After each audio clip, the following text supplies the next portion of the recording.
July 1970, the U.S. military tested missiles near Green River, Utah. Two tiny canisters carrying radioactive cobalt-57 were carried by the multi-stage rocket.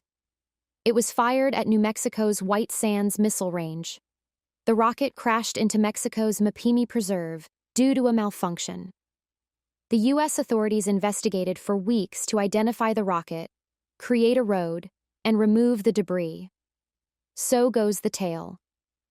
Why a rocket might overshoot its target by almost 1.5 times its planned distance when missile fuel loads are generally properly estimated is only the beginning of the issues. The marker isotope cobalt-57 is utilized in medical testing, not missile tests. The missile was used to launch test payloads, not military payloads. The rocket's landing site has been the subject of many tales since then. Most notable is the narrative that made the region the silent zone. Some places around the rocket crash site can't receive radio signals.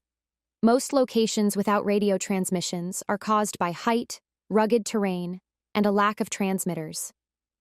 The Mapimi silent zone is level with tiny slopes. It is also within range of numerous border blaster radio stations, which amplify their transmissions to reach the U.S. These stations are unpickable in the quiet zone. Not even static. All radio bands remain silent until you exit these radio voids. Physical peculiarities exist. Some desert plant breeds have odd colorations. Scrub vegetation with very enormous growth patterns, and green cactus with bright purple or dark violet hues have been seen. Local tortoises have triangular shell patterns. Wild coyotes are especially huge, and little desert lizards are much larger than in other locations. Blood tests on these animals and nearby residents indicated atypical blood cell patterns, including rounded triangular forms. Local geology is also unique. Some silent zone pebbles and rocks contain rare metals, including ruthenium, rhodium, and, most notably, technetium in trace levels. Technetium is not naturally occurring, and practically all isotopes decay to ruthenium in seconds to minutes, making these findings highly surprising. The few fragments with technetium-97, a reasonably stable isotope, show a broad range of origin dates when decay rates are evaluated, suggesting no one event was the source. Strange magnetic fields cause compass needles to spin erratically. These magnetic anomalies may draw ferrous rocks and pebbles. Unusual activity in the vicinity is the most alarming element of the location. The zone has seen strange lights and radio wave bursts. Lights and radio wave bursts occur above and below the silent zone. Visitors report odd images and oral hallucinations. An old biological research station on the site has a high staff turnover and abandonment rate, with researchers occasionally departing during shifts. In April 2013, conspiracy and paranormal picture forums posted images of a handwritten notebook page. No film of these events has ever been released. Researcher Hector Alvarez saved these pages in a hidden diary. He wrote about the extraordinary event he saw while working alone on the station graveyard shift. He says he began the diary after complaining about weird occurrences he witnessed being disregarded by higher-ups and failing to capture them with a digital camera due to a system memory issue. The notebook covered 3 months of activity and different occurrences. Minor phenomena included some of those listed. In addition, the station's weather sensors showed unusual wind and barometric pressure readings.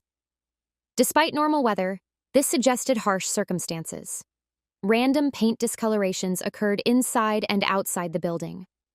These discolorations were usually somewhat triangular, but their hue and placement were random. Several of his disturbances were serious. There were several observations of luminous triangles. He couldn't offer an exact measurement, but they seemed to be 6 feet wide each time. Triangles appeared abruptly, often with strange noises and airflows. These triangles had prismatic-colored fire edges and transparent, undulating bands of changing hues within. Alvarez thought there was a pattern to these changes, but he didn't know why. After many minutes, these triangles vanished with the same strange noises and air disturbances. After observing half a dozen of these triangles, he noticed that they were all equilateral and slanted at 15 or 105 degrees, suggesting a regular pattern. He also described a time when all the station's computer's speakers made a jumbled white noise despite being off.